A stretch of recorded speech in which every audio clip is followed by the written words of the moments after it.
Come play in Greater Lansing. You'll love our perfect mix of old and new, big city buzz and small town charm.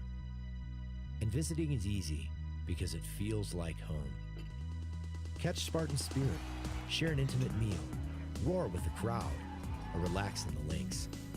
Reconnect with family and make memories that will last a lifetime.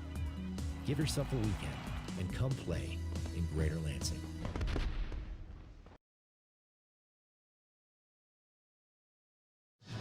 Hey, we're back. Good to have you back with us. Jesse Goldberg-Strassler and Adam Jacksa, Lemonade League Baseball. You didn't miss much. We played an inning. In the top of the first inning, Adam Purdy flied to center, Brandon Shire singled, Cade Preston struck out, Alex McCormack a fielder's choice. We begin the second with Michael Steigels taking ball one. Jesse, it's good to be back with you. It's good to be back with you. Reunion, baby. Oh, it felt like so long. Ethan Young's fastball swung through. At the bottom of the first inning, Ethan Young and the Lugnuts got some offense. Leadoff double by Darren Davis, moving to third on a grounder by Connolly, scored on a Cornwell single. 1-0 Lugnuts. Steigels takes ball two.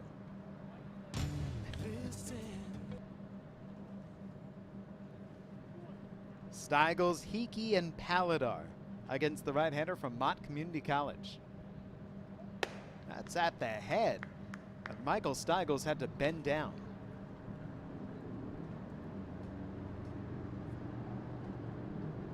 Steigels leads the Lemonade League in getting hit by pitches. And he draws the walk here, opening up the second. I know, Adam, that you know from firsthand experience that this next batter to step in also has a way about him of getting hit by pitches. I gotta be honest, I think Zach Hickey's probably gonna be pretty bummed. Kind of feel a little thwarted here that he's not the leader in HBPs in the Lemonade League. He has not been hit by a single pitch yet in Lemonade League play. Steigels edging away from first base. Hickey takes a called strike with a fastball. He's got that stance that's a little closer to the plate, and he's not afraid to take him. He's a former hockey player. So he's a tough kid like all of these guys are in this league.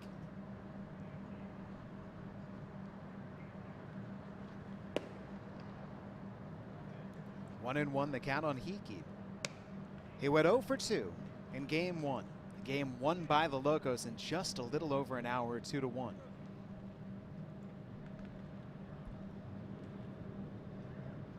Really still wondering where that game came from.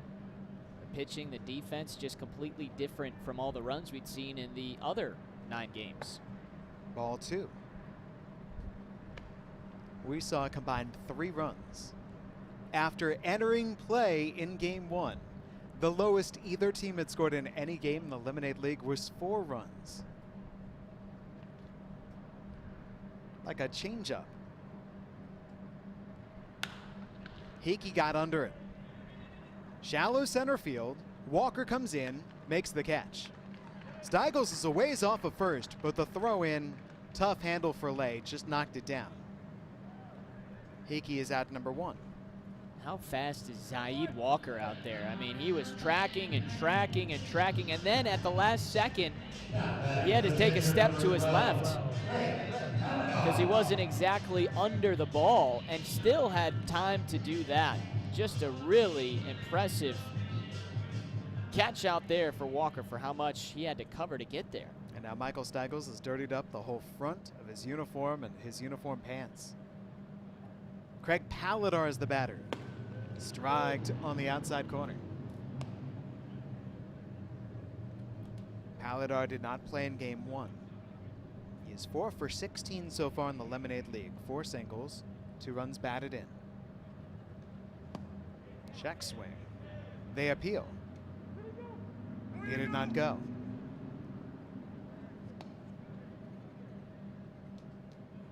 Adam, you were expecting something different here in game 2 as compared to game 1. We do not have the sun beating down the field like we had in game 1. Right now, all of these players are playing in the shade. This should be much more comfortable. Yeah, I think just the examples that have been set again of how offensive this league has been, to have that kind of one misnomer earlier today, I just am not expecting that to happen again. Paladar serves this one toward Walker. That was easier for Zaid. Again, Steichel's back to first base.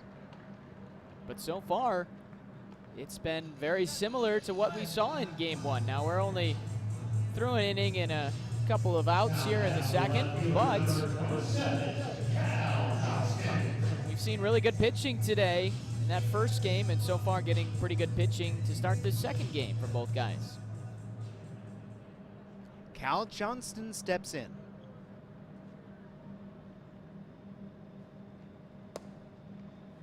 And he takes ball one. At first base, Michael Steigels is really dancing around, but so far has not shown the willingness to actually try to break and steal second. Second start for Johnston as a position player in the Lemonade League.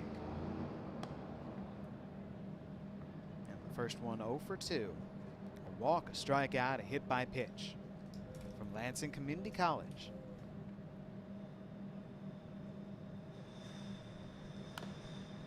That one rattled the catcher, Sotres.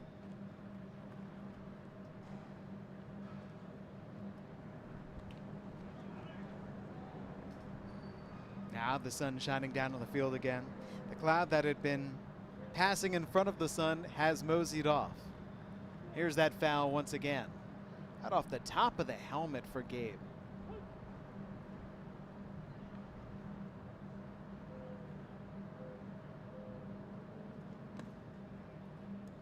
Three balls and a strike for Johnston, with the number 9 hitting Ben Compton waiting on deck. It's a thankless position, isn't it, playing catcher? I don't know. I think a lot of people thank catchers, especially pitchers. Depends on if they let the ball go by or not, Jesse. That's true. Or if they don't frame the ball correctly and get a ball called instead of the strike. You ever tried to play baseball without a catcher? Not great. I don't think the umpire would appreciate that very much. Set up a pitch back right there at home plate. The 3-1. Johnston right through it.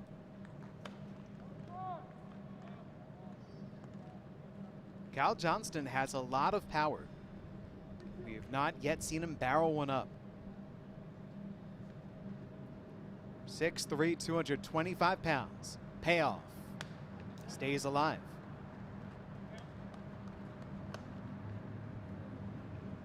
Had been watching the home runs that we have seen recently. Cade Preston, Alex McCormack, Andrew Morrow, Zaid Walker. It does have me thinking, who is the strongest Lemonade Leaguer? Which slugger could hit the ball the farthest? Wonder how far Johnston could tattoo one. There goes Steigels. He's gone on strikes. Cal Johnston strikes at second strikeout for Ethan Young. Works around the leadoff walk of Steigels and strands him. And we're through 1.5.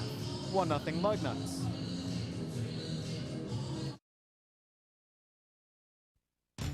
Listen, you can hear it.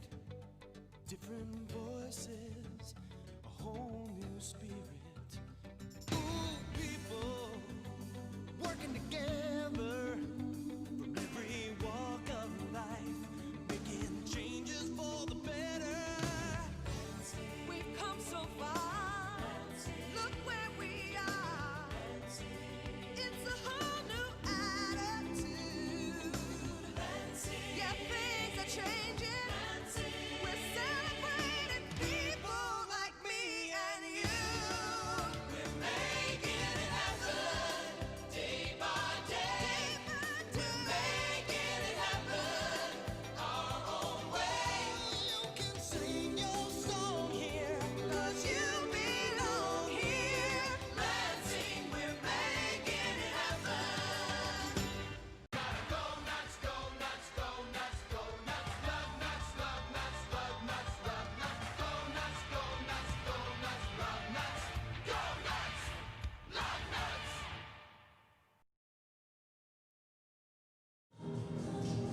the bottom of the second inning, a 1-0 Lugnuts lead.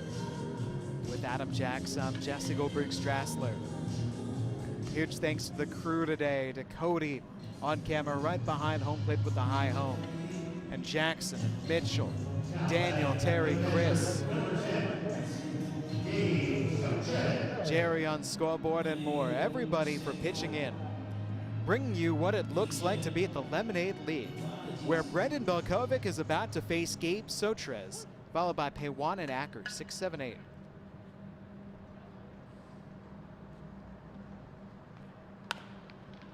That's bounced foul down the left side. That's what I come back to time after time, Adam, is just how many different folks are coming in, masking up, and working hard to make sure that people, wherever they might be, are able to watch these Lemonade Leaguers.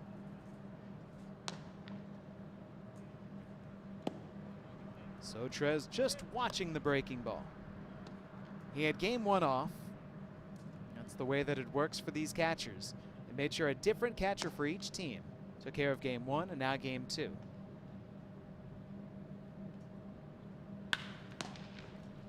Brandon Shire to Cade Preston for out number 1. He's going to be full of energy. Sotres had Saturday off too, so a chance to get back out there in game 2.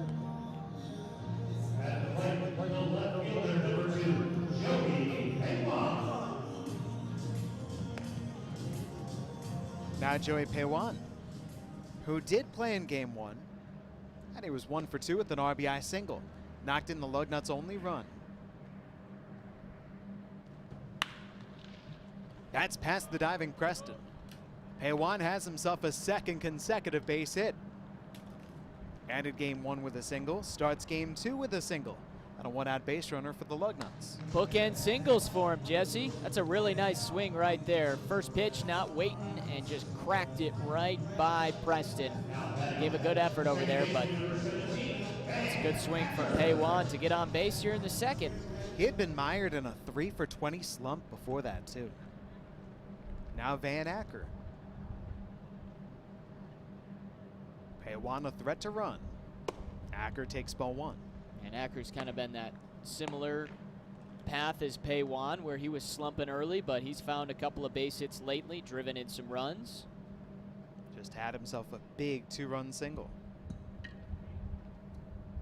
1 on, 1 gone, 1-0 Lugnuts. Ball and a strike on Acker. Batting number 8 in the order, and representing Concordia currently.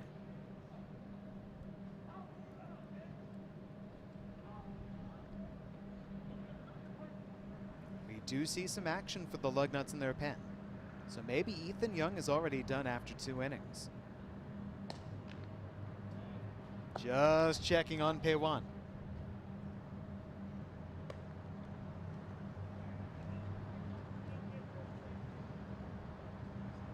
Adam, I don't know about you, but as a kid, I loved the whole notion of doubleheaders.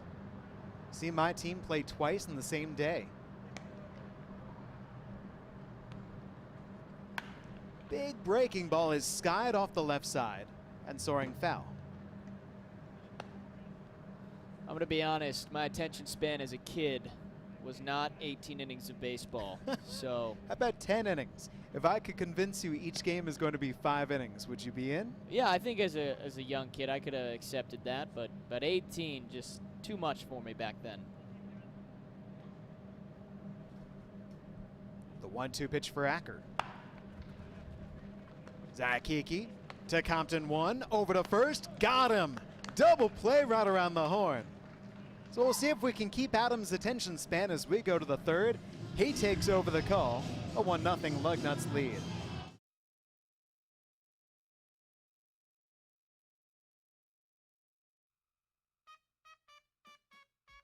I was not bitter by not being allowed to play in the major leagues. I just said the time has not come. I only wish I could have played in the big leagues when I was young enough to show what I could do. Buck Leonard was a model first baseman and home run hitter. On the field, teammates could rely on him to seize bunts, dig throws out of the dirt, and throw runners out. In the batter's box, Leonard feared no fastball.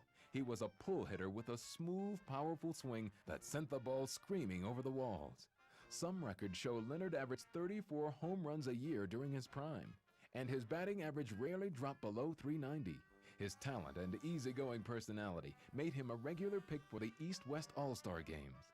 Buck Leonard spent most of his 17-year career with the Homestead Grays, where he and Josh Gibson were known as the Thunder Twins. Always easygoing and dependable, Leonard also served as captain of the Grays until the team folded in 1950. In 1972, Buck Leonard witnessed his induction to the National Baseball Hall of Fame.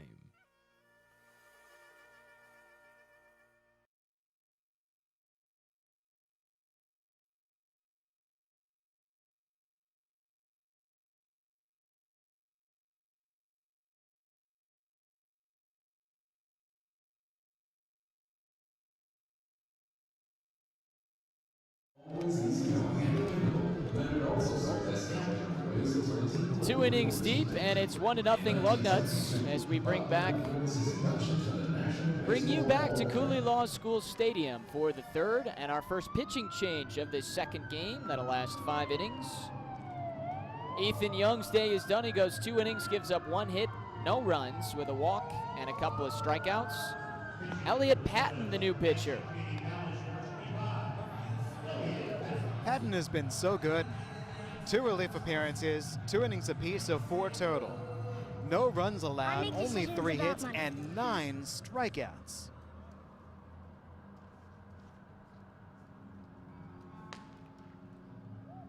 He has been excellent in this league. A good guy to bring in when you've got a 1-run lead.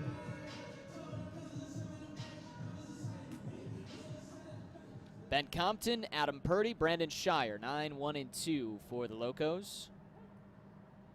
Bottom 3 in this order for the Locos. All didn't play in that first game.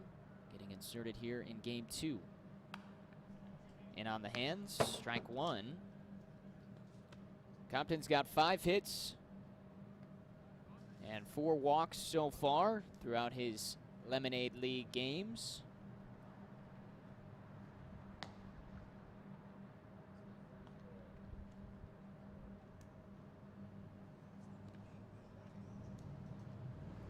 Inside, 1 ball, 1 strike. He's also driven in 6.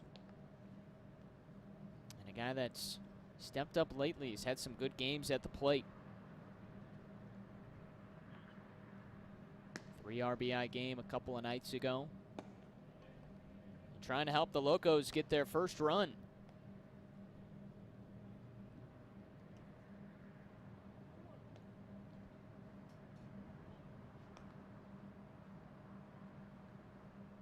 Patton's 2-1. That grabs the corner, 2-2. Austin White, the home plate umpire, switching with Dino Dillian. He's in the field. New umpiring crew, as we had both Mitch Tresiak and Thomas Burrell earlier this week. Off the plate, bouncing in front of Patton. Throws a strike to first, 1 down. That's well done. Tough play for the pitcher, Patton, especially throwing it off balance. Welcome to the game as well. First batter gets off the hill well, fields it, throws that perfect ball to Hunter Lay. That certainly helps when you get that first out, when you have to turn over the card for Adam Purdy, Brandon Shire, Cade Preston, and the rest of this Locos order. Adam Purdy flied out to center on the first pitch of the game. His first opportunity against Patton. Swings again at the first pitch and drives this to left center for a base hit. Well, this is very simple stuff. This is a batter who's going up there saying, I'm hunting early fastball, called ambush hitting. And he's getting it, and he's knowing exactly what to do with it. So Elliot Patton adjustment. If he comes back against Purdy, potentially in the 4th or the 5th, probably won't throw him a fastball on that first pitch. Here's Brandon Shire, who's 1 for 1 with a base hit. Up until that base hit from Purdy, Shire's was the only hit for the Locos. They won game 1 2-1, a low-scoring, well-played defensive pitching game where the Locos were out-hit 4-3, but they found a way, or actually, they out-hit the Lugnuts 4-3, but still, not a ton of base runners for either side, not a ton of hits, but a well-played, quick game that lasted just over an hour. Patton to Shire. Up high, 1-1. Adam, I did some quick research. We're talking about double headers. So I looked into the history of baseball triple headers. You know, there have been 3 of them in the major leagues. Wow. Triple headers. Third pitch. Purdy down to second. The tag is not in time as he slides underneath of it with a stolen base.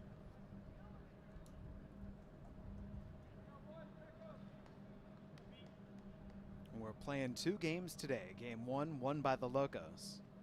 Now here in game 2 trying to square the score. They played 3 games back in 1890 between Brooklyn and Pittsburgh, Baltimore and Louisville in 1896, and most recently 1920, the Pittsburgh Pirates and the Cincinnati Reds. Reds took the first 2, Pirates won game 3. Wow. 3 games in 1 day. It's a lot of baseball. 1-2. Just off the outside edge, 2-2. You don't think they had a Facebook or YouTube stream back then, do you? No, I don't think so. Gonna go out on a limb. They also, so they're playing 9 innings for all those games. Pitch home, down low, good stop by Sotres, full count. In general, there weren't too many pitching changes. So if a pitcher doesn't have his stuff, he's just got to stay out there and wear it. That's what fascinates me about going back and looking at the history of baseball is how much more these pitchers were utilized in smaller stints in terms of rest days. They just threw them out there and they just went. Remains 3-2 on the ground ball from Shire. And for anyone who's wondering, I guess they didn't have the same kind of arm injuries, right? Human beings were built differently. Yeah, they did. And pitchers blew out their arms and suffered terrible career-ending arm injuries all the time. You'd have a great young pitcher who would come up, and before you knew it, by the time he was 22, 23, his career was done. There was no such thing as these 4 or 5-man rotations for starting pitchers like you do now. That's inside, a little bit low to Shire as well. Good walk drawn. I mean, it was almost more of what you see in softball because their arm isn't affected the way it is in baseball where you can have your ace pitcher pitch 3 days in a row and be just fine. They don't need the rest because mechanically what they're doing isn't as taxing on the arm so that it will cause damage later on like pitchers in baseball. It's unique to watch how both baseball and softball pitchers are handled. Cade Preston in the air to left field, by the way. Nice catch by Connolly. And nearly doubling off Purdy, but he gets back in time. 2 outs. Cade Preston to left, though, in the air. I think the other key, Adam, is this. As you prove your point. You know how we just saw Brandon Shire draw a walk? For many years in baseball history, batters went up there looking to swing at the very first pitch that was close. So as a pitcher, you didn't really go for strikeouts. And as a batter, you didn't really go for walks. So a pitcher wasn't throwing all that many pitches. Times were definitely different, just as they are here in 2020. Elliot Patton comes home to Alex McCormick. Ball 1. Brian Green writing on the Facebook chat, why is it called the Lemonade League? Well, we didn't have a Lugnut season, so when life throws you COVID or gives you lemons, we made the Lemonade League. The 1-0. That's outside. 2 balls and no strikes. So he also says, and when did they start using fluorescent balls? Exactly at the beginning of the Lemonade League. Go back to game 1. That was July 23rd, 2020, to be specific for you, Brian, because it is the Lemonade League. Lemons are yellow. We had some fun with the baseballs and made them yellow. Quick snap throw to first. And Shire is back. Gonna have to catch everybody up. Start off every broadcast and throughout. Just say Lemonade League, College Wood Bat League. 7-inning games except today, doubleheader 5-inning games. Yellow balls. Brian's quick on the keyboard. He says, makes sense. Yes. Thanks for answering my questions. You got it. This is flied out to center. Another long run for Walker, trailing back to the track. And he makes the catch to end the threat for the Locos. They get 2 on, and Might that's have it. to let Zaid know that was out number 3. It was okay. He didn't need to try to get that ball back into the infield as quickly as he could. Well, he wanted to show off his arm. We appreciate it. We'll go to the bottom of the third. Lugnuts will try and add to their 1-run lead. I make decisions about money. I can earn and save. I can spend and donate. I'll spend my money well. Education and hard work set me up to excel. It's a recipe for success. Should have thought about that, I guess. Money lets me share. I better prepare. Saving's a good lesson to learn. Because a penny saved is a penny earned. Teach kids how to earn, save, spend, and donate. Visit chachingusa.org.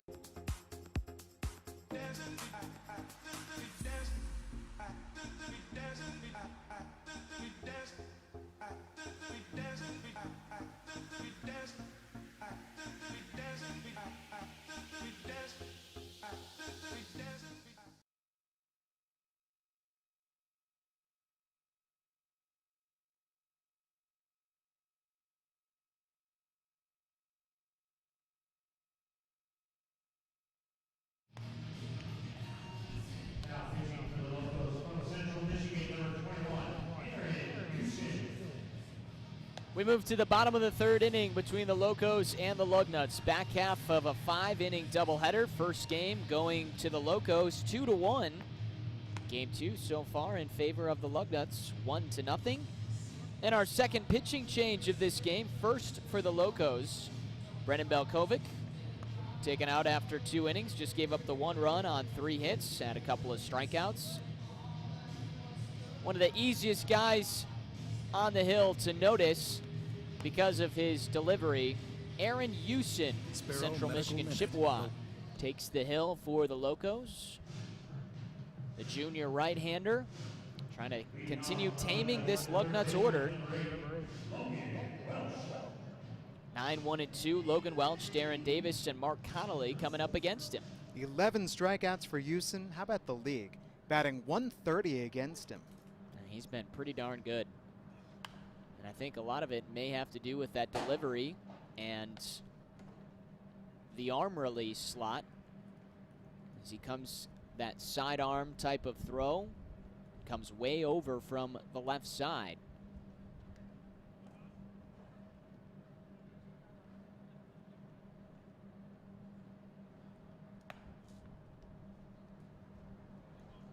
First at bat today for Welch. He was 0 for 2 in game 1. 2-1.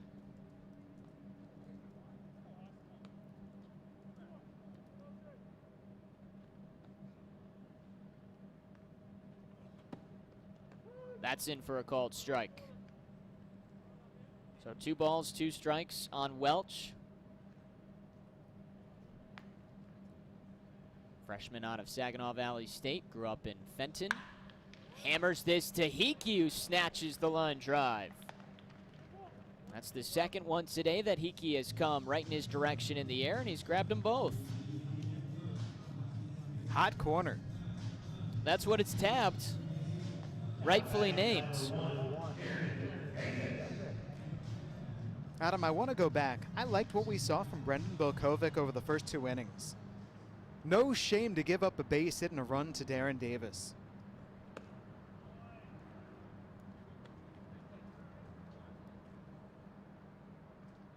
Double in that first inning, he's ahead 1-0. And this one comes back towards us. Not quite up to the press box. I was ready for it, though. You've got those long arms. Just need to get a little bit longer. I don't care what the production room says. I was much more ready for the foul ball than they were the other day that hit off the glass in front of them. They don't like that comment. It's not a good idea to make them upset. They can make us look bad, you know, Jesse, or at least me. At least you. The 2-1. 3 balls and a strike. Now our production crew has been phenomenal as we play in Game 11. All of these games have been streamed. We fought through some technical issues throughout some of them, including earlier today in this game. That's ball 4. But every game they're working hard to bring you Lemonade League action between the Locos and the Lugnuts. And we will have all 20 games streamed for free for you on Facebook and YouTube. You can check the links on Twitter as well. This the 6th game over the last 5 games. That shot right at the jumping Shire. He can double off Davis, and he does to end the 3rd inning. To the 4th we go next. Lugnuts by a run at Cooley Law School Stadium.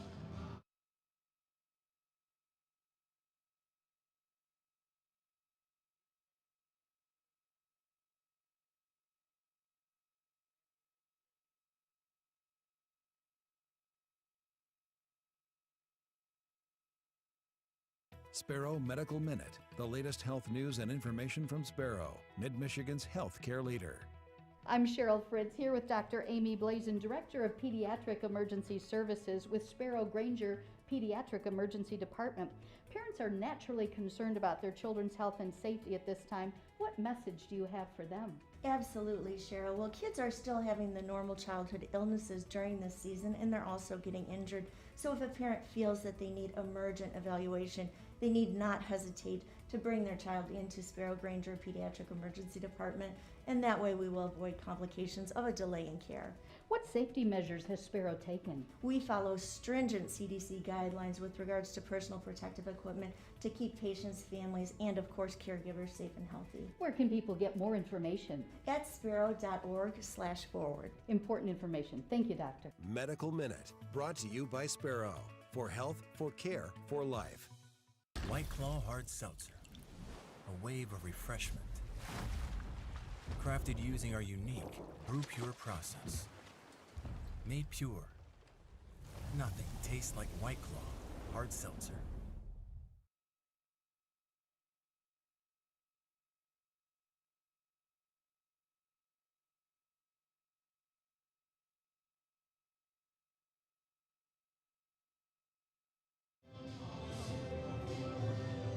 Three innings done, 2 to go in the 2nd game of the doubleheader. Lemonade League game number 11. Adam Jackson, Jesse Goldberg, Strassler from Cooley Law School Stadium. Downtown Lansing, home of the Lansing Lugnuts. Lugnuts leading the Locos in this Collegiate Wooden Bat League game, 1-0.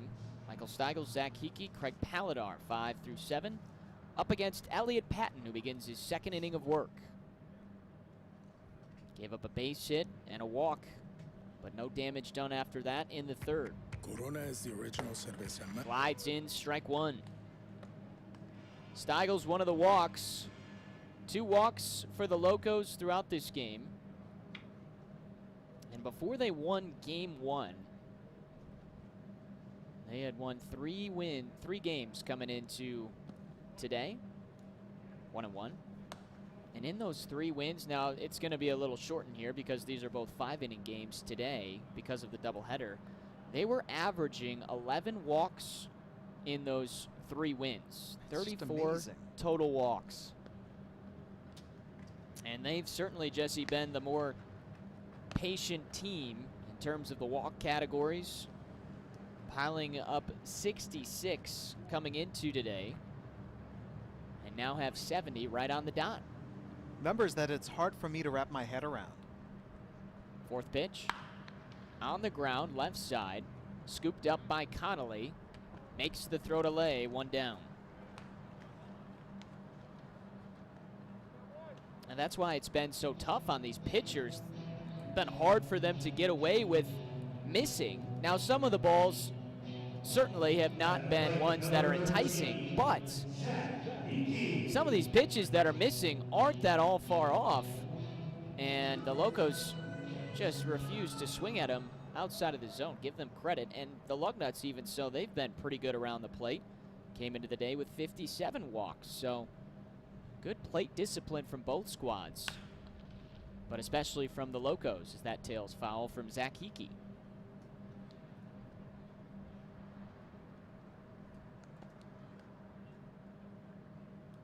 Hickey, one of the leaders in the walk category. He went 0 for 2 in that first game today. But that's been the main way that he has been able to get on base. 9 walks for Zach Hickey. Another dribbler. And it's 0-2. Patton's doing such a good job at keeping it nice and low.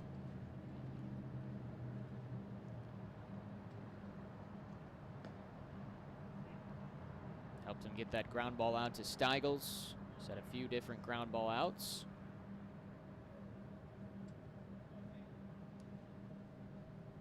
And ahead now on Hickey 0-2. So a lot to do. A lot of choices here for what he wants to go with. So Trez sets up inside. And the Hickey eye. Good there as well. 1-2.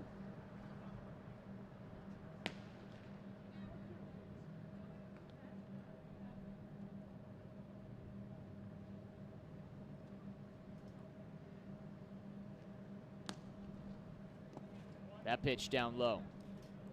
That's back-to-back breaking balls after 0-2. So that makes me think it's fastball time. You think he poured in a couple of breaking balls out of the zone because he learned from his teammate Darren Davis's plate approach? Darren Davis was down 0-2 a couple of times. Pitchers fired in strikes and took him out for base hits. Well, that's another one low, and the count is full. Told you, 9 walks from Hickey. Got a great eye, the Central Michigan Chippewa, Mount Pleasant native. His brother also played at Central Michigan. Ryan Hickey, good player, outfielder for the Chippewas. And that's strike 3. Zach had tossed his bat, was headed to first, thought that it was ball 4, and he goes down looking. That's a great pitch, and it simply locked him up on the inside corner. Watch this, Adam. Right to that corner. That's the first breaking ball that he'd put in the zone, and he went from left to right over the plate, coming in towards Hickey. That's a tough pitch, absolutely. Now Craig Paladar. 1-0. Love to watch how catchers react when the pitch arrives in. Sotrez caught it and immediately was rising out of his crouch to hum it around the horn. He knew.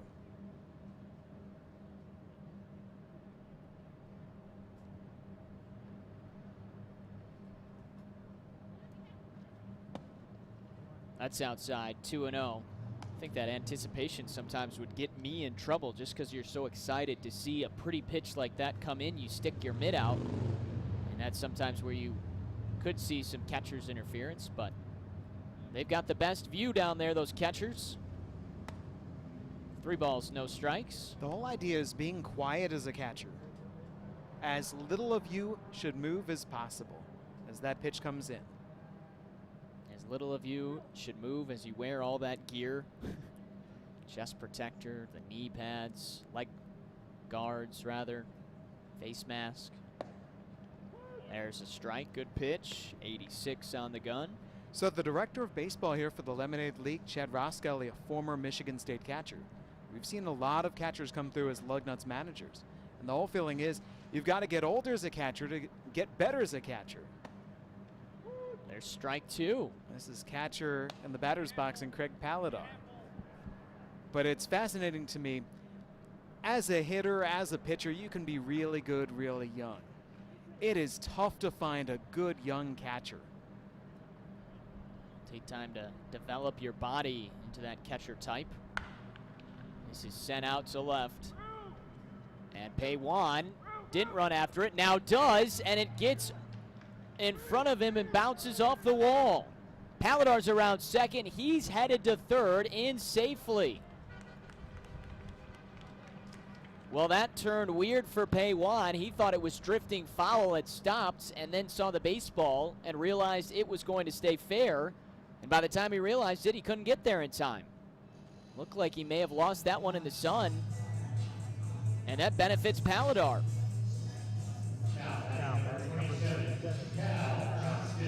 And they're going to go triple on that. Well, that should have been the third out for Patton. Would have been a nice 1-2-3 inning. Now, Locos with the tying run 90 feet away. And Count Johnston searching for that first Lemonade League hit. Takes strike one. This is LCC against LCC. And that was just Paladar out of LCC. Good friends with Patton and victimizing him for the triple. And this hanging up, another opportunity, and Paywan twisting around this time makes the catch to preserve the one-run lead. It wasn't easy. Certainly wasn't, but it found his mitt. Bottom four coming up. Lugnut still in front, 1-0. Corona is the original cerveza más fina of Mexico. And since 1925, it's been made with the finest ingredients. And most of all, with our heritage and our pride. In 1981, we didn't just bring a beer to the States. We brought our way of life. Because when you're proud of what you do, you want to share it with the world. Corona, we share more than a beer. We share the same history. Looking for the perfect weekend getaway? Love Lansing like a local. And we promise, you'll love Lansing just as much as we do.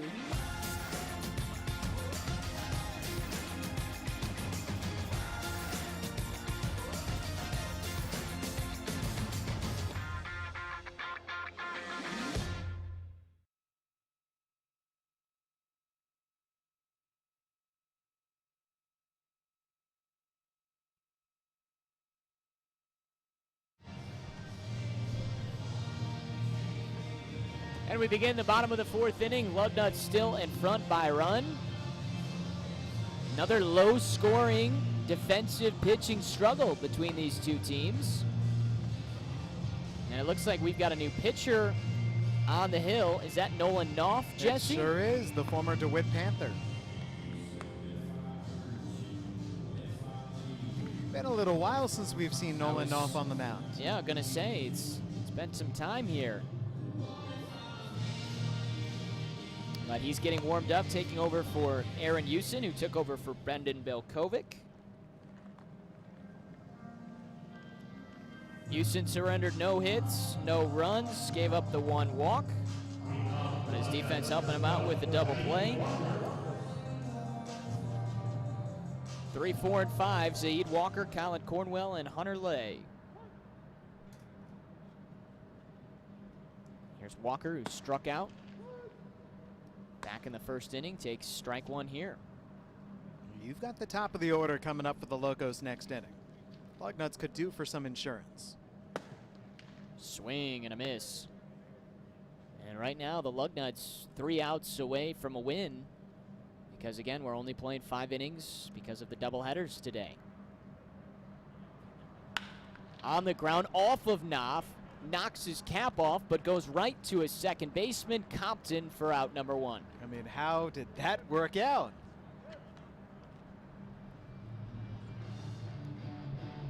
Well, it worked out pretty well for Knopf.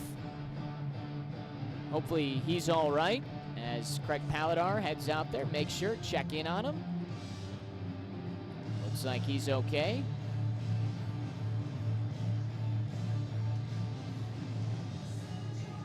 So now it's Colin Cornwell. He, the man that's responsible for the one run we've got in this game. RBI single in the first to score Darren Davis. He takes strike one. As Jesse mentioned, it'll be Ben Compton and then the top of the order, Adam Purdy, Brandon Shire, due up for the Locos in the 5th. Their last chance to come to the plate, tie this game up. Cornwell 0 for 2 in that first game, but came back with that RBI single here. He's had an excellent week for the Lugnuts. 1-2. Was really impressive. Darren Davis has been the leadoff man for every game but the one he sat out. And Cornwell stepped in like nothing had changed. That skips inside, 2-2. That was on Friday night where the Lugnuts fell 15-11. They got off to a 6-0 lead, but Cornwell in that game, 3 hits, 3 driven in, scored a run, and swiped a bag 2 different times. 2-2.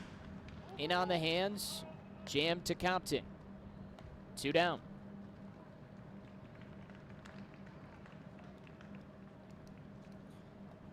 Well, if you're just joining us today for the Lemonade League, your first time checking out the action, this has been completely opposite what all the other games have been like.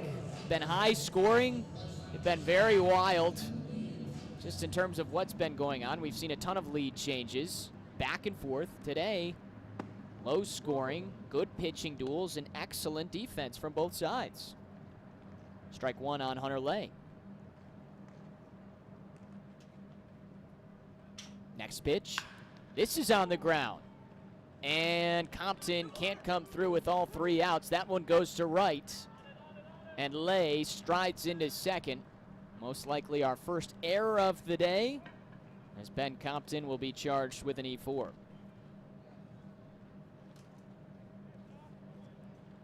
Could have been a Compton 3-out half inning, Jesse. All 3. A little assist from Knopf on that first out, but still. You don't see that a ton. No, you don't. That one just ate him up. Yeah, it did. It didn't look like he quite decided if he wanted to stab at it with the glove or try and go over there and get in front of it. One of those tweener plays as this flies foul from Sotrez. So as Jesse mentioned, the Lugnuts would love an opportunity for some insurance with the top of the card coming up for the Locos in the 5th and final inning. Gabe Sotrez an opportunity. Put one on the ground to Brandon Shire at short in his first at bat in the second. Looking for just the 4th hit today for the Lugnuts. He's got a 1-1 count.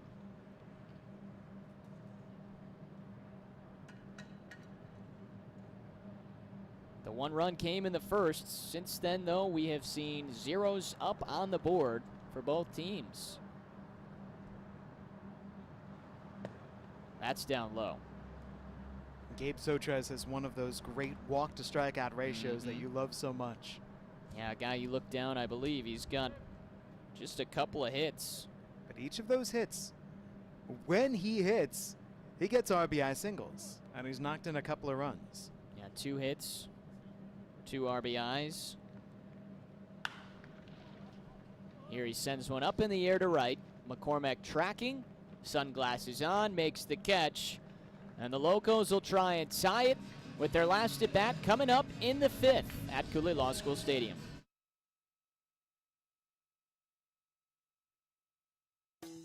When you think about it, there are lots of reasons to buy a new home. And with mortgage rates this low at LAFQ, it's all you need to make your move. Because you may not have the space for anything else, but there's always room for a great mortgage rate from LAFQ. Want a low mortgage rate for your new home? Ask for LAFQ. Stop in today or go to LAFQ.com/mortgage.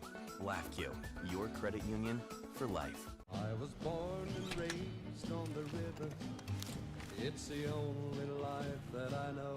And they say, River boy, hey river boy, you got any fish there today, river boy?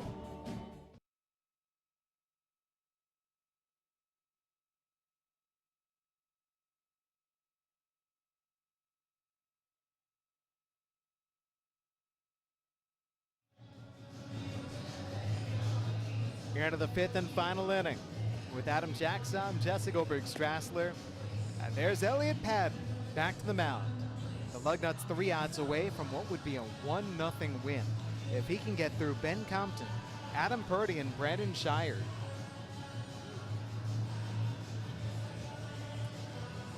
Game 1 of today's doubleheader, Locos won it 2-1, brought a 2-0 lead to the top of the 5th inning. And though Colin Bradley did allow 1 run, he did in the end get the final outs and complete one. First complete game. Now 5 innings, but 5 innings was the longest that we had seen any pitcher work in a game in the Lemonade League. And now here on the other side, Game 2 of this doubleheader, Ethan Young went the first 2 for the Lugnuts. And now Elliott Padden is looking to complete what would be the first Lemonade League shutout.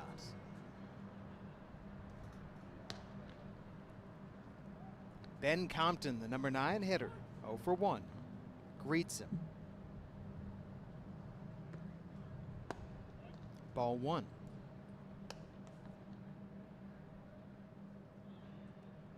Just in case, we're seeing the Lugnuts warming up an arm down the right side. That's Jake Rydquist.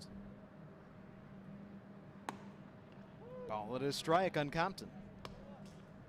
We have seen Rydquist pitch once. He faced 1 batter. He DH'd in Game 1. By and large, he has been a position player. But he looks to be the emergency pitcher here. 2 balls, 1 strike on Compton. Could we get 2 one-run games that are both low scoring in the same day in the Lemonade League? At a combined 4 runs over the course of 10 total innings. Compton hammers this one down the left field line toward the pole. That ball is foul. Oh, man. That was close. Making a bid to tie this one up with 1 mighty swing. Compton trying to say, I don't need my teammates' help. I'll just tie the game right here with my own swing. Just 304 feet down each line. But each line comes to a head with a 23-foot tall wall. The 2-2. Curveball, and he takes ball 3.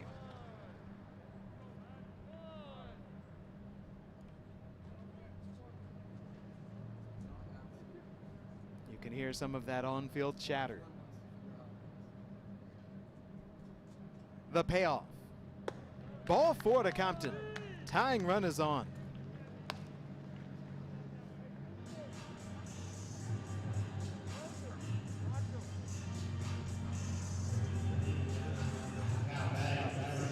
Well, now it gets dicey. Andrew Morrow is running down the first base side from the Lugnuts dugout toward the bullpen to send a message down to the relievers. I think that they're going to want somebody to start warming up once again. We know with Purdy, Jesse, got to be wary of this first pitch. He's an ambush hitter. Taking ball 1. Not close. Flied out to center field, very first pitch of the game. And then his last time up in the 3rd inning, first pitch from Padden. Single to left center.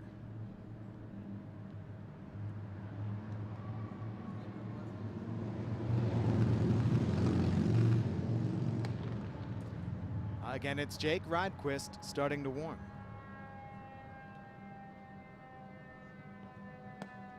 Strike on the outside corner.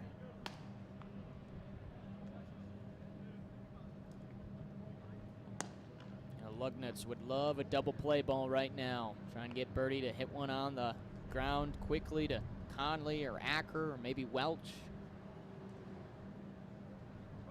Pick off throw, no tag by Lay. Tough to get Purdy in a double play though. He moves very quickly down the base paths. Compton only 1 stolen base so far in the Lemonade League and 1 attempt. Would he be thinking about running? That tails in.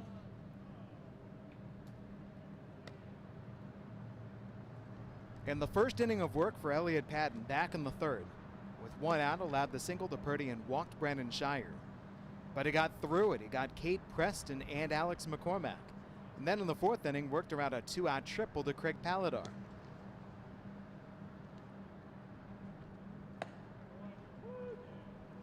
And now 2 balls and 2 strikes to Adam Purdy. As Patton and the Lugnuts are 3 outs away from a 1-0 win here in Game 2. Those 2 strikes have been up in the zone right around the letters. They've kind of fooled Purdy. I wonder if Patton tries that again up high. Here it comes. It was up, didn't get the call. Yeah, he went back to that exact spot. Both strike calls were on that outside corner up right around the levels, or the letters. Patton got the call from Austin White. Brandon Shire is waiting on deck. Now we just saw Compton draw a walk on the 3-2. Compton's not running. Purdy grounds it foul. Hunter Lay covering that line at first base.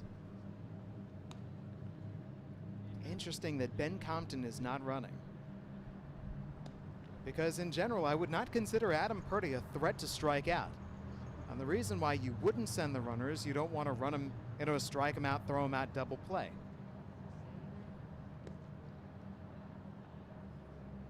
Patton is a strikeout pitcher. Checks on Compton. Compton's safe.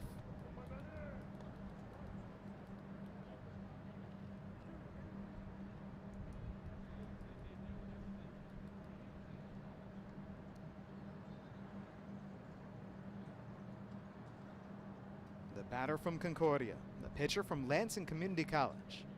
The 3-2. Missed inside, and it's back-to-back walks to open up the 5th.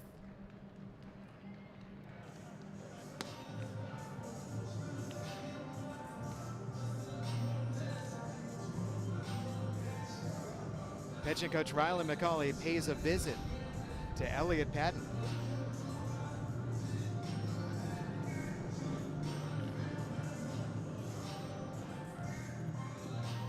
Brandon Shire is coming up. The 3 outfielders come together in center field. The middle infielders converging back of second. Well, knew this was going to be tough here in the 5th inning, trying to pick up a 1-run win and shut out a Locos team that has got the top part of their order coming to the plate. And now you've got the first 2 to reach, and still Shire, Preston, McCormack, all looming. This is very dangerous for Patton, and he needs to find that first out. For the Locos, just keep doing what you're doing, getting guys on base, moving them around. Those were both grinding at bats. Compton at second, Purdy at first. Each of them has walked. Nobody's out. The pitch to Brandon Shire. Ball 1. Tying run in scoring position. Go ahead run at first base, and Adam Purdy runs great. Brandon Shire, meanwhile, has not been retired today. Single and a walk in game 1, single and a walk in game 2. Now he's out in front, 2 balls and no strikes. Believe it or not, this double walk half inning is our first of the day from either side, Locos or Lugnuts. We had not seen 2 walks in a half inning all day long until the first 2 have reached in this 5th. Well, in game 1, we only saw 3 combined walks, 2 by the Lugnuts pitching, 1 by the Locos' Colin Bradley. 2-0.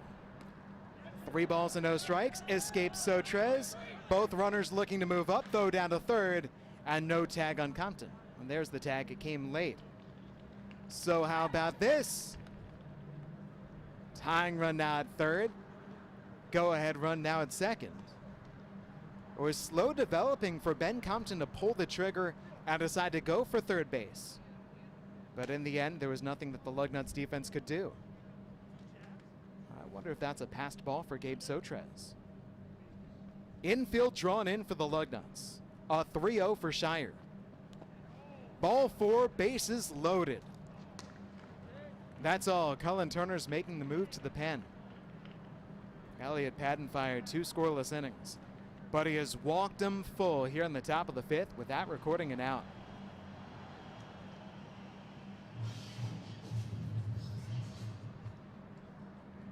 This has that Locos comeback feel to it.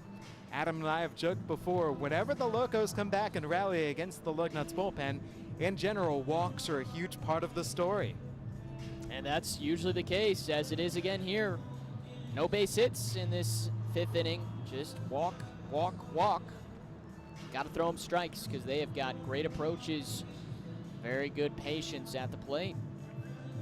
Well, Cade Preston is about to come up. And then Alex McCormack, and then Michael Steigels. We're talking about the meat of the order. 3, 4, and 5 for the Locos. Jake Rydquist making his 2nd Lemonade League appearance.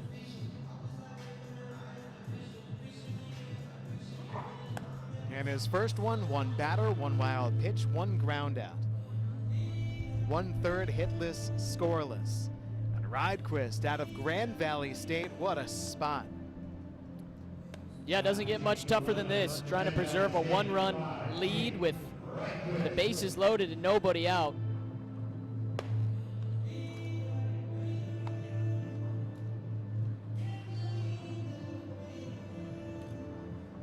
It has been 1-0 ever since the 1st inning. The Lugnuts' Darren Davis led off in the bottom of the 1st with a double, moved to 3rd base on a Mark Connolly grounder. And 2 batters later with 2 outs, Colin Cornwell singled him in. And here we've stood. Lugnuts 1, Locos 0, all the way through the 2nd, the 3rd, the 4th, and now to the 5th and final inning. And here are the Locos. Ben Compton led off with a walk, he's at 3rd. Adam Purdy walked, he's at 2nd. And Brandon Shire walked, he's at 1st base. Infield should stay drawn in, trying to preserve that 1-run lead. If they get something hit on the ground to them, gonna try and come home, get that out at the plate, keep themselves in front. Preston, a guy that we know likes to get the ball up in the air with his power. Locos would certainly take that right now. And here's our first true shift. Second baseman Acker is playing on the left side, the shortstop side of second base. First pitch, breaking ball, curves across, and a called strike 1. Oh, it's weird. It's almost like they think he usually hits it to the left side of the diamond. That's what they're playing for here.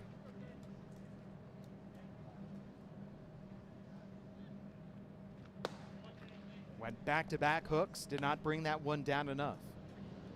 That second one was close, too. Preston 0 for 2. A strikeout and an infield fly pop out to shortstop. Swings right through the off speed. Get Rydquist coming out here and going breaking ball, change. Man, oh man. Got himself up 1-2. He's got Cade Preston all set up right now. Bases loaded, nobody out. A 1-2. High heat sky to right field. Cornwell down the line. Makes the catch. Runners tag from 2nd and 3rd. Throw to the plate, cut. Compton scores to tie the game. Purdy advances to 3rd base. Shire stays at 1st. Sac fly for Cade Preston. It's 1-1. Then he goes opposite field. Takes that one down the right side. Late on it. He's trying to wait for the change of pace through the first 3 pitches. Gets it over there and ties the game. That's what he needed to do, and the Locos back in it. Double play ball now ends the threat, sends us to the bottom half all tied. Meanwhile, the Locos look for the lead.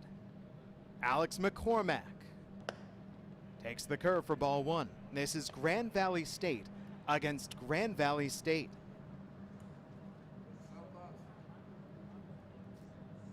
Brandon Shire's a threat to steal at first base. There he goes. McCormack scorches it to left center field. Walker to his right, runs it down. Purdy tags. He's coming home from 3rd. He scores to give the Locos the lead. Shire back to 1st. Back-to-back sac flies, one by Preston and that one by McCormack. It is 2-1 Locos in the 5th. That's doing your job right there in the middle of the order. Preston, McCormack known for their pop. getting under it, hitting it deep enough to score the runs. The Locos are now 3 outs away themselves of winning this game and taking both games in the doubleheader. Now they'd like some insurance. They won game 1 2-1. They're leading game 2 2-1.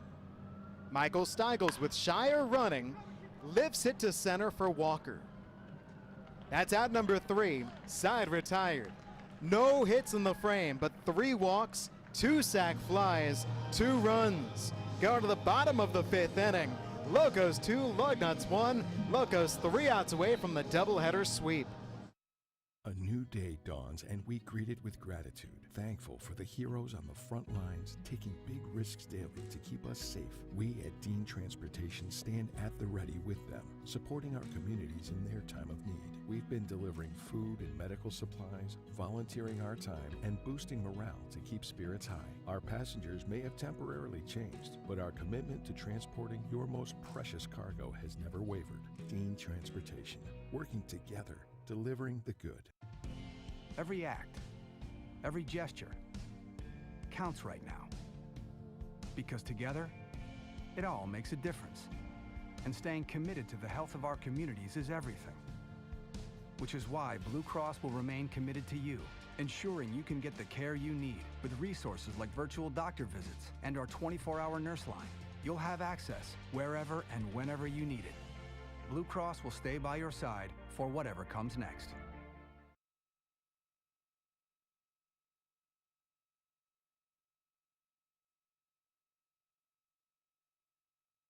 Been used to the runs not scored. Let's go to the bottom half of the 5th inning. And it's Nolan off right back to the mound for the Locos. Up 2-1 now. 2 in the top of the 5th inning without benefit of a base hit. Elliott Patton walked the bases loaded. Jake Rydquist relieved him. And back-to-back sacrifice flies from Cade Preston and Alex McCormack. Joey Paywan gets things going last of the 5th inning, followed by Van Acker and Logan Welch. If the Lugnuts score 1 and only 1, we head to our very first one-on-one home run derby. No extra innings. Ball 1 from Knopf. I'm Jesse Goldberg-Strassler, joined by Adam Jackson. Paywan is 1 for 1 with a single. The Cat now 1 ball and 1 strike.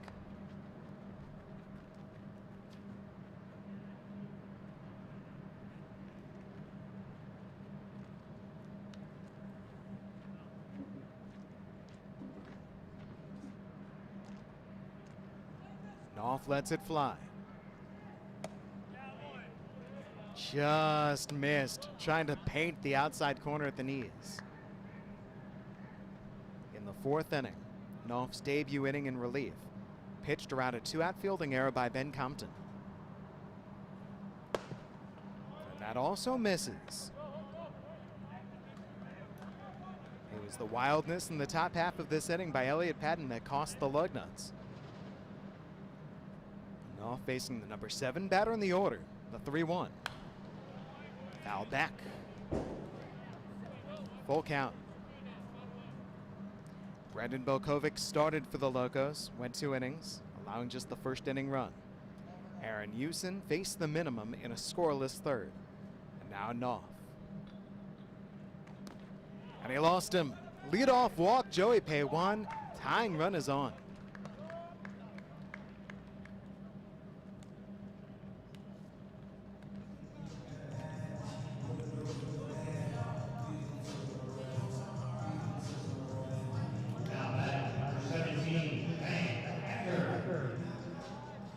Well, the tying run, Paywan, at first base, 2 steals and 2 attempts.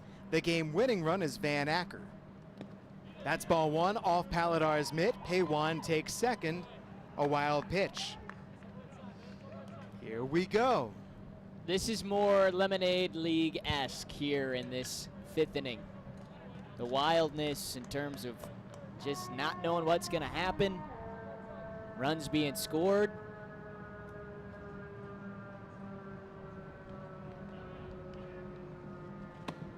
Swung right through it. Acker's 0 for 1. Grounded into a double play his first time up. The former Eden Rapids Greyhound looking for his pitch. And the DeWitt Panther threw it right by him.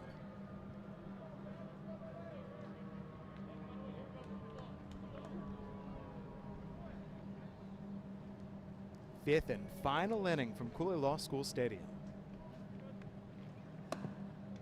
That's a little up. We'll take a break after today. Come right back, get the Lemonade League going once again on Wednesday. Start up a new stretch of games here in Lansing, Michigan.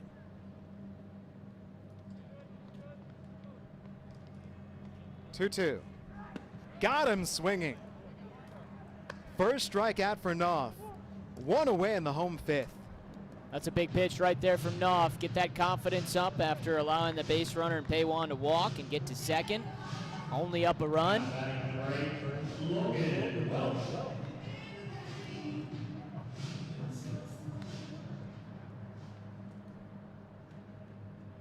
Logan Welch, batting ninth in the order, takes a strike.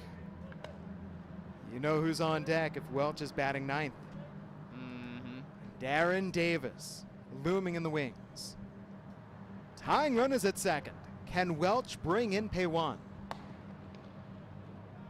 For the moment, count is even. And Nolan Knopf and the Locos 2 outs away from a 2-1 comeback win.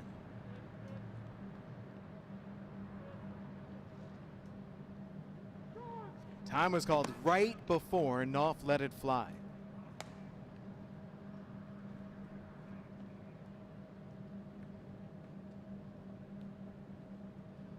Locos scoring 2 runs in the top of this fifth inning. And now the Lugnuts looking for the answer. At the head, whoa, close shave for Logan Welch.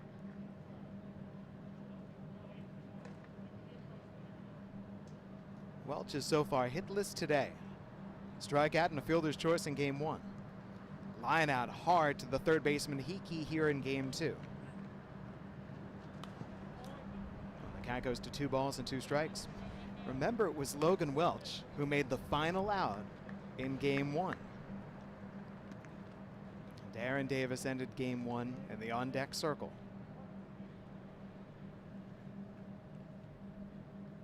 That is likely not going to happen here unless we see a peculiar double play. 2-2. Welch stays up there. Which you never rule out, Jesse. You just never know. I once heard from a boss in baseball who said, see, what your problem was, you weren't expecting the unexpected. You always have to expect the unexpected. Yeah, that's very true. Knopf's pitch. Strike 3 called. Went breaking ball to get him. That's back-to-back strikeouts of Acker and Welch with Paywan in scoring position. Now let me ask you this, Jesse. Put your manager cap on. Do you consider walking Darren Davis, knowing how good he's been and with first base open? Never, because I was always told you never, ever put the winning run on. Yeah. I think you say to Nolan Knopf, you go after him, and if he brings in Joey Paywan, you tip your cap. Popped up, left side, foul ground. Hickey near the railing with the catch. Nolan Knopf gets Darren Davis, and the ball game is over. The Locos complete the doubleheader sweep. Identical 2-1 final scores. And now through 11 games in Lemonade League play, the Lugnuts have won 6, the Locos have won 5. Payback Sunday right here for the Lemonade Locos. It's a big day, holding this Lugnut offense to just 2 runs all day, and they collected just 7 hits. Great job by the staff, the defense by the Locos, and they get the come from behind victory as well, getting some clutch at bats. Just a really nice day for the Locos, and as you said, they're now right back within a game of the Lugnuts. How about the pitching of Nolan Knopf there at the end? Yeah, really good. I mean, you give up the leadoff walk, and then you know you're going to have to get back to the top of the order, and he goes strikeout, and first pitch to Davis gets weak contact, and Hickey, a nice job scaling the fence over there and coming up with the grab. First time today that Darren Davis had been retired. Davis in game 1 had singled and walked. Here in game 2, he had doubled and walked, and there Nolanoff gets him on the foul out. So the Locos strike back with a pair of 2-1 wins today. We roll right into post-game coverage. Let's have a look at some highlights here from game 2. We begin early on. Cade Preston showing off the defense. Yeah, really good, going to his right, backhand stop, and then a sharp throw back to his pitcher. How about this drive to deep left field? That turns into extra bases over the head of the left fielder Johnston. At a double for Darren Davis, leading off the bottom of the first inning.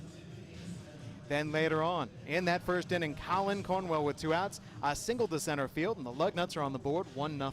Yeah, and we thought that run might hold up, but another good swing by Cornwell. He started to drive runners in consistently. Brendan Belkovic, the starter, did not allow anything else. Great breaking ball to get Zaid Walker, and then the breaking ball through the front door to freeze Hunter Lay. And then a 5-4-3 double play ball off the bat of Van Acker, going right around the horn. That's the final batter that Brendan Belkovic faced. He was replaced by Aaron Hewson, and Hewson works through the third inning, helped out by this double play.